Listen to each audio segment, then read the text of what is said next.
Agora são 7h31 e essa semana o presidente Lula sancionou o pacote da Justiça, lei que prevê o aumento de pena para diversos crimes, como roubo, furto, estelionato e receptação. Para a gente entender as mudanças no Código Penal, o Jornal da Manhã conversa agora com o advogado criminalista, doutor em Direito Penal e mestre em Ciências Jurídico-Criminais, Eduardo Maurício. Bom dia, doutor. Seja muito bem-vindo ao Jornal da Manhã. Bom dia, é sempre uma honra estar aqui perante a Jovem Pan. Pergunta bem genérica aqui para você. Essas medidas, elas podem alterar efetivamente os índices de criminalidade aqui no Brasil? Olha, a gente vê que o aumento de pena de um determinado crime, obviamente, traz aquela sensação no delinquente de pensar duas vezes antes de praticar o crime, mas eu vejo que só esse aumento de pena não é suficiente para conseguir uma diminuição efetiva nessa taxa, né, desses crimes praticados na sociedade. Eu vejo que também tem que ter mais foco na investigação, mais foco na inteligência criminal e, sobretudo, mais eficácia e investimento na possibilidade de recuperação do patrimônio subtraído, que a gente sabe que não é, por exemplo, só furto de celular. A gente tem também hoje o estelionato eletrônico, os furtos digitais. E isso cada vez cresce mais na sociedade brasileira. Então a gente nota que, obviamente, o aumento da pena pode trazer uma melhoria na diminuição dessa prática de crime, porém não é suficiente. O alargamento da moldura penal, como a gente disse, tem que ter aí junto uma maior eficácia e investimento na investigação, na inteligência criminal e na recuperação do patrimônio subtraído.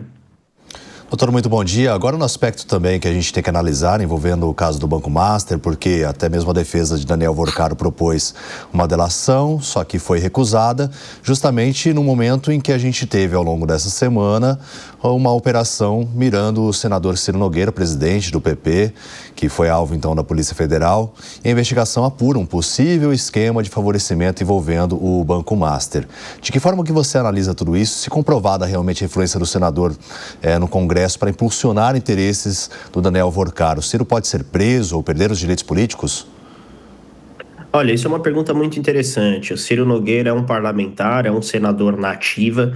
A gente vê que ele foi alvo do mandado de busca e apreensão justamente porque a polícia identificou mensagens suspeitas referente a pagamentos supostamente ilícitos e, com isso, o STF, diante do foro privilegiado do Ciro, autorizou a busca e apreensão justamente para que a Polícia Federal colete mais provas que podem trazer mais robustez nos indícios de prática de crime para que isso traga aí uma fundamentação mais forte para uma eventual denúncia que pode culminar aí numa eventual ação penal a ser instaurada e até mesmo uma possível condenação de Ciro Nogueira, como por exemplo dos crimes de lavagem de dinheiro, corrupção passiva, né, que seria aí quem teria supostamente recebido dinheiro para fins ilícitos, associação criminosa ou até mesmo organização criminosa com divisão de tarefas. Então, se Ciro Nogueira for condenado por todos esses delitos, obviamente ele pode aí ter uma pena inicial no regime fechado. Porém, eu destaco que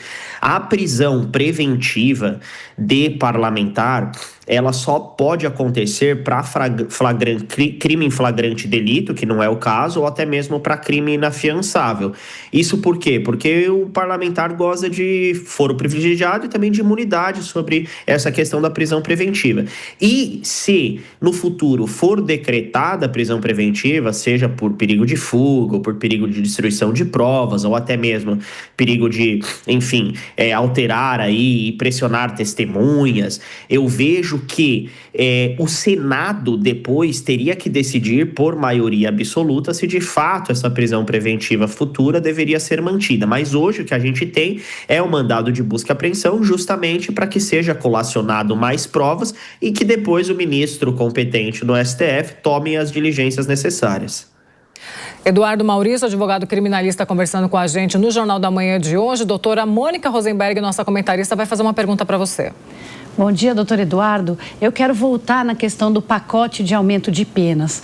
Considerando que é mais importante a certeza de punição do que o tamanho da pena, garantir que a pessoa vai responder por aquilo que fez, num país em que é apenas um dos 4 no mundo inteiro, em que não há a prisão após a condenação em segunda instância, e nós sabemos que os recursos protelatórios que vão até eternamente acabam impedindo que essa condenação seja cumprida, num país em que essa é a nossa realidade. Esse pacote não é mais uma narrativa, apenas eleitoreiro e que, na verdade, não vai ter impacto real, porque ninguém vai preso no Brasil, ou muito poucos, só quem não tem amigos que ajudem na justiça a manter o processo vivo? Olha, eu vejo que a gente não pode pensar que uma pessoa não vai ser presa justamente por várias práticas aí que a gente vê que acontece hoje no Brasil, seja por influência, seja por amigos, ou seja o que for. Eu vejo que a elevação da pena, ela traz vários pontos, né? Por exemplo, essa elevação da pena, ela pode dificultar aí a aplicação de medidas diversas, né? O que seria, por exemplo, o acordo de não persecução penal, no qual a pessoa confessa, mas é extinta a punibilidade depois de um tempo. Com o aumento de pena, não seria possível mais a suspensão condicional, muitas vezes, ou a substituição da pena por restritiva de direitos, como, por exemplo, pagar cesta básica, fazer serviço comunitário. E eu vejo que isso traz aí um aumento do índice de pessoas presas, porque efetivamente, se não cabe essas medidas alternativas à prisão, obviamente, se a pessoa for condenada e o regime inicial for no fechado, isso traz aí um aumento de número de pessoas presas. Agora, eu vejo que, no tocante à sua pergunta de forma mais direta, o alargamento dessa pena, obviamente, pode trazer uma eficácia para a questão do indivíduo pensar ou não se vai cometer aquele delito justamente por esse aumento de pena. Porém, na prática, eu vejo que isso não é suficiente, até por uma questão de estatística. A gente vê que, na verdade, quando tem um endurecimento da pena, isso não reduz a criminalidade de forma ampla, né? Então, isso é uma questão estatística, ou seja, tem a reflexão crítica que muitas vezes os princípios dependem de as novas penas manterem uma distância lógica entre crimes leves e graves. E essa questão, justamente com o aumento de pena, né, para o furto, traz uma reflexão crítica que o juiz ele não consiga distinguir aí, né, situações sociais e condutas distintas. Por quê? Porque esse aumento de pena aproxima o crime do furto ou do roubo de outros crimes muito mais graves.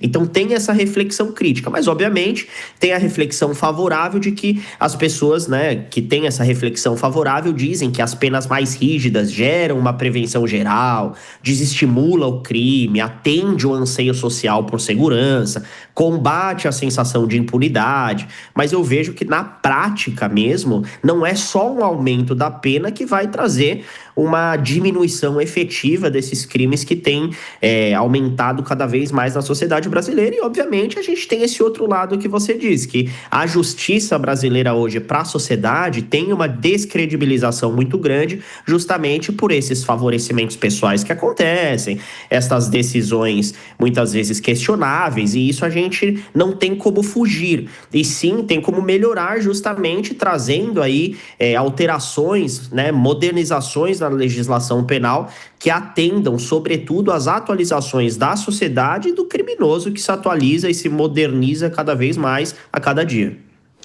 Doutor, agora vou incluir na nossa conversa José Maria Trindade.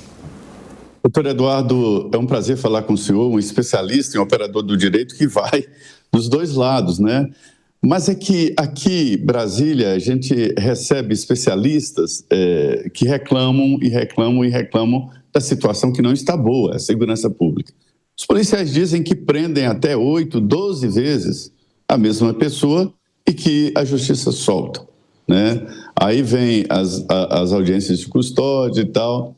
E os juízes me dizem o seguinte: nós atuamos diante da lei. O que a lei manda, a gente faz, a gente não tira nada da nossa cabeça. O senhor é um especialista e tem uma visão geral. O arcabouço legal do Brasil é propício ao combate à violência ou deixa a desejar, e é preciso mudar muito o Código de Processo Penal, o Código Penal? Enfim, quem é que está certo aí nessa disputa entre polícia e justiça? Olha, é muito complicado. Eu até, na qualidade de advogado em 4 países, tenho uma análise bem vasta sobre esse tema. Obviamente, a legislação brasileira tem que sim sofrer diversas alterações, diversas modernizações, tanto no Código de Processo Penal quanto no Código Penal, que é propriamente os crimes em si, o Código de Processo Penal, como que a lei vai caminhar. Eu vejo que sim, inclusive em vários contextos, como violência doméstica e outros, muitas vezes a pessoa é colocada em liberdade justamente porque a lei determina e depois a pessoa passa um tempo e vem a cometer um mesmo crime ou até um crime mais grave contra aquela mesma pessoa, ou não só violência doméstica, outros delitos como, enfim, fraudes, a pessoa é colocada em liberdade e volta a praticar outros delitos. Porém, eu vejo que a legislação brasileira hoje, ela traz uma possibilidade do que a pessoa responda ao processo em liberdade sem analisar diretamente a gravidade em abstrato do crime. Sim, se aquela pessoa tem o direito de responder em liberdade, se é primário, se tem bons antecedentes, se não tem perigo de fuga, o periculum libertatis. Mas na sociedade brasileira e na justiça brasileira, a gente vê que muitas vezes a justiça solta ou até mesmo a justiça deixa de condenar e depois aquele delinquente vem a praticar um novo delito e muitas vezes um delito até mais forte. Em analogia a outros sistemas de justiça, em outros países, a gente vê que, na verdade, tem que ter uma somatória de conjuntos para que isso mude. Não é somente aumentar a pena, como eu disse, tem que ter investimento em segurança pública, tem que ter investimento em prevenção que não ocorra o crime, não só investimento no combate ao crime. Eu vejo que falta muito isso no Brasil, de investimentos no caráter de prevenção e, sobretudo, políticas de segurança pública que sejam mais eficazes e também modernizações e alterações na própria legislação brasileira local. Agora, doutor, deixa eu te fazer uma pergunta. Quando a gente fala em aumentar a pena, significa necessariamente e, obviamente, deixar mais pessoas presas por mais tempo.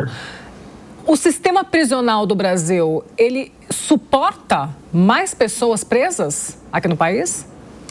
Olha, isso é uma questão até que a gente verifica, por exemplo, na ONU, né? O sistema prisional brasileiro tem diversas condenações como sendo um sistema prisional desumano e degradante por falta de condições de receber preso e também pelo superencarceramento, né? Pelo alto número de pessoas presas. Então a gente vê que isso merece uma análise, esse aumento de pena merece uma análise, sobretudo voltada ao sistema prisional. Por quê? Porque o endurecimento, né, e o aumento da pena pode agravar, sobretudo, do déficit carcerário sem garantir aquela ideia de ressocialização, de que a pessoa vai ficar presa, vai se ressocializar, vai interiorizar a prática do crime, não praticar mais delitos e voltar para a sociedade comum. Mas só que isso, os dados, né, gerais, públicos, inclusive, mostram que cerca de 32% a 42% dos presos voltam a cometer crime após a liberdade. Então a gente vê aí que, na verdade, o sistema atual, ele não reduz a reincidência de forma eficiente, e esse aumento de pena trazido, né, obviamente, por essa nova lei 15.397 de 2026, isso traz uma preocupação muito grande justamente para a piora do sistema prisional, porque uma vez que não é possível medidas menos gravosas que a prisão preventiva ou até mesmo acordos que é possível se fazer, como o acordo de não persecução penal ou a suspensão condicional do processo, com aumento de pena não vai ser possível. Então a pessoa vai ser absolvida ou condenada. Se ela for condenada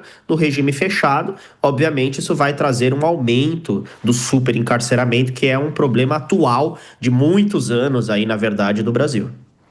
Doutor Eduardo Maurício, mestre em ciências, enfim, advogado criminalista, muito obrigada pela participação aqui no Jornal da Manhã de hoje. Te agradeço demais pelos seus esclarecimentos. A gente te aguarda mais vezes por aqui. Obrigado, é sempre uma honra estar aqui. Cumprimentos. Até a próxima.